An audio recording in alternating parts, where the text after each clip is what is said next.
तो दुनिया इस समय एक ऐसे मुहाने पर है जहां एक तरफ युद्ध की लपटें हैं, दूसरी तरफ आर्थिक तबाही का मंजर। डोनाल्ड ट्रंप ने स्ट्रेट ऑफ हॉर्मुज पर कब्जा किया, 9 सैनिकों की नाकेबंदी कर दी।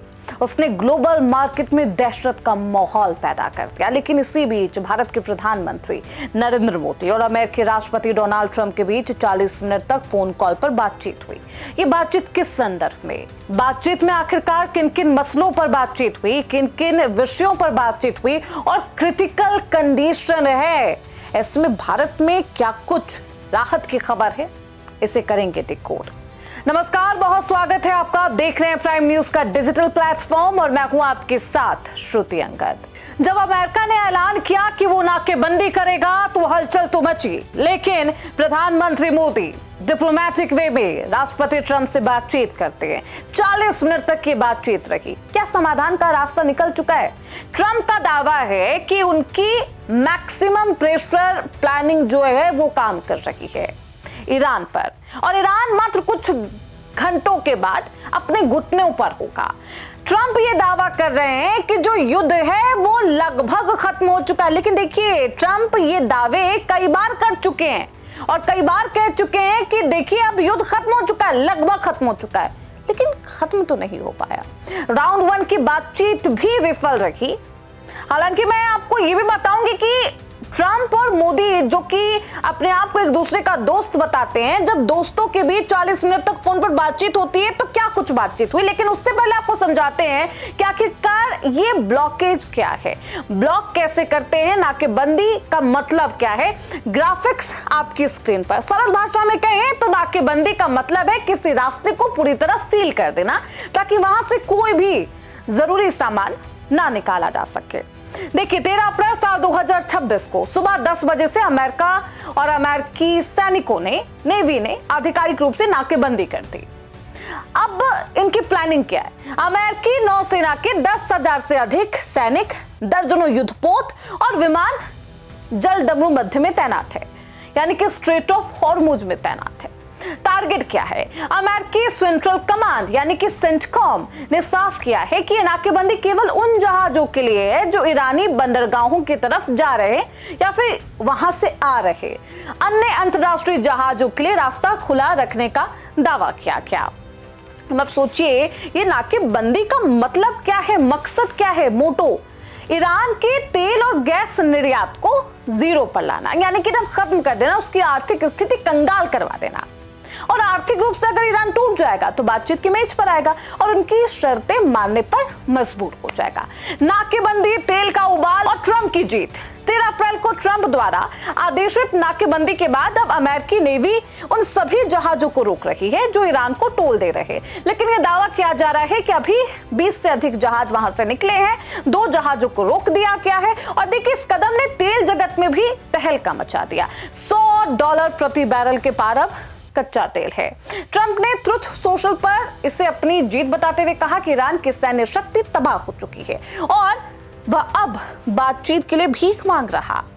हालांकि यह जीत बाकी दुनिया के लिए महंगाई का बॉम्ब है।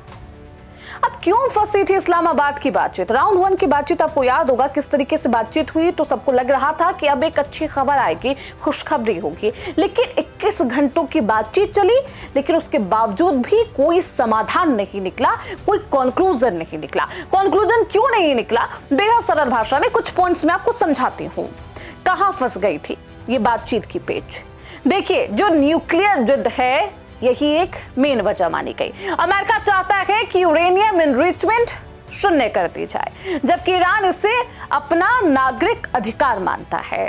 ठिकानों का खात्मा। ट्रंप प्रशासन ईरान के मुख्य परमाणु केंद्रों को पूरी तरह मलबे में तब्दील करना चाहते हैं। और लेबनान का जो पेच है ये भी फंसा हुआ है। ईरान ने शर्त रखी है कि जब तक इजराइल लेबनान में हमला नहीं रोकता वह किसी भी समझौते पर हस्ताक्षर नहीं करेंगे। अब जमी हुई संपत्ति। ईरान अपने अरबों डॉलर की फंसी हुई संपत्ति को भी तुरंत जारी करने की मांग कर रहा। वो ये भी कह रहा अमेरिका से कि देखिए, आपने जो प्रतिबंध लगाए उसे भी हटाइए और मेरी आर्थिक स्थिति को भी सुधरने दीजिए। अब ट्रंप की नाकेबंदी का भारत पर असर क्या हो रहा है? भारत अपनी जरूरत का लगभग 80% तेल और 90% LPG इसी स्ट्रेट ऑफ हॉर्मुज से लाता है। यदि नाकेबंदी लंबी खिंची तो पेट्रोल महंगे हो जाएंगे, 50 से 20 रुपए प्रति लीटर महंगे हो जाएंगे। इससे माल ढुलाई महंगी होगी, आपके टूथब्रश से लेकर पेस्ट से लेकर हर एक सामान महंगे हो जाएंगे। लग्जरी आइटम तो और भी महंगा हो जाएगा। तेल, साबुन, सब कुछ, मिर्च, मसाला A to Z सब कुछ महंगा होगा। और यही असर है और यही नुकसान है, इसलिए सभी परेशान।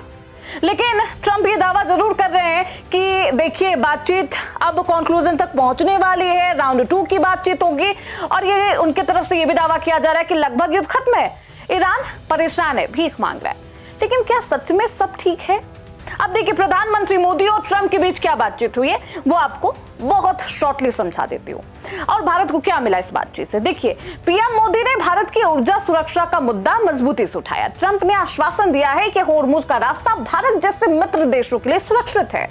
साथ ही अगले कुछ हफ्तों में अमेरिका और भारत के बीच ऊर्जा से संबंधित कई व्यापारिक सौदे भी होंगे, ऐसा कहा जा रहा, जो आपको गल्फ कंट्री के लिए और जो गल्फ कंट्री पर निर्भरता है, डिपेंडेंसी है, उसे खत्म करने की कोशिश यहां पर की जाएगी। भारत के पास इस संकट से निपटने के लिए प्लान बी भी है। प्लान बी में 3 मुख्य हथियार है। वो 3 मुख्य वेपन्स है क्या, हथियार है क्या, वो आपकी स्क्रीन पर। वैकल्पिक रास्ते देखिए, यूएई और सऊदी अरब का वो पाइपलाइन आप उपयोग कर सकते हैं अगर आपको स्ट्रेट ऑफ हॉर्मुज से अपना जो डिपेंडेंसी है उसे खत्म करना है, तो एक बाईपास रास्ता है। रूस का सहारा, रूस से तेल आयात किया जा सकता है क्योंकि वो हिंद महासागर के रास्ते सीधे भारत आ सकता है, कोई परेशानी नहीं होगी। SPR यानी कि भारत के पास जमीन के नीचे लगभग 74 दिनों का तेल भंडार है। और ऐसे में जो आप अगर देश में संकट भी और ये संकट का वक्त भी होता है तो भी देश सुरक्षित जरूर रहेगा। अब आगे क्या होगा, क्या ये जंग आगे और भयावह होने वाली है या शांति होगी? विशेषज्ञ मानते हैं कि अगले 48 घंटे में इस्लामाबाद में राउंड 2 की वार्ता हो सकती है। ट्रंप का दबाव है, JD वेंस ने एक प्रस्ताव दिया है, एक नया प्रपोजल दिया है ईरान को। हो सकता है कि ईरान इस पर बातचीत करने के लिए आए। अगर ईरान अपने न्यूक्लियर या यूरेनियम एनरिचमेंट को खत्म कर दे या उस कार्यक्रम को लेकर एक निश्चित टाइम फ्रेम बताए, उस पर सहमत हो जाए, तो नाकेबंदी हट सकती है। चीन और रूस इस पूरे खेल में क्या कर रहे हैं, क्योंकि चीन भी स्ट्रेट ऑफ हॉर्मुज के नाकेबंदी के बाद आक्रोशित हो गया। देखिए चीन इस नाकेबंदी से अधिक परेशान है क्योंकि उसका अधिकांश तेल ईरान से आता है। ट्रंप ने चीन को 50% टैरिफ की चेतावनी दी ताकि वह ईरान को हथियार ना दे। वहीं रूस कैस्पियन सागर के गुप्त रास्ते से ईरान को सैन्य मदद पहुंचा रहा, जिससे अमेरिका अब और भी परेशान है। और इसी बौखलाहट के बाद उसने नाकेबंदी कर दी। 2026 में डिप्लोमेसी के मेज पर अब अग्नि परीक्षा होगी।